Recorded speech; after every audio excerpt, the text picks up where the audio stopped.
эмне үчүн биз таза сүйлөй албай жатабыз?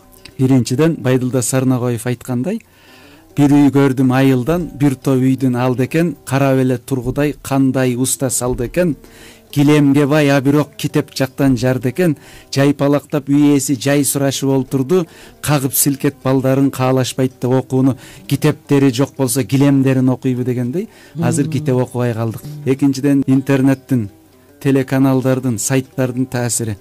Үчүнчүдөн мекенчилдик сезимдин какшып калгандыгы, ар намысыбыздын соолуп бараткандыгы, өзүбүздүн тилибизге кайдыгер мамиле жасагандыгыбыз, сүйлөп жатканда оозубуздан чыккан ар бир сөзгө, сөз айкашына, сүйлөмдөргө маани бербей сүйлөй бергендигибиз, мен таза, нукура кыргыз тилинде суу кошпой сүйлөп жатамынбы деген өзүбүзгө суроо бербейбиз. Мисалы үчүн биз курган сүйлөмдүн ичиндеги сөздөрдүн бирөө англисче, бирөө орусча, бирөө түркчө, эки-үчөө кыргызча болушу мүмкүн. Ошондуктан сырттан караган адамга бул аябай өөн учурайт, ушунчалык ирэнжитет, тузу жок, чала бышкан ботко жегендей, же күздүн күнү жылаңачтанып алып уйгак талааны аралап чуркагандай акыбалда каласың.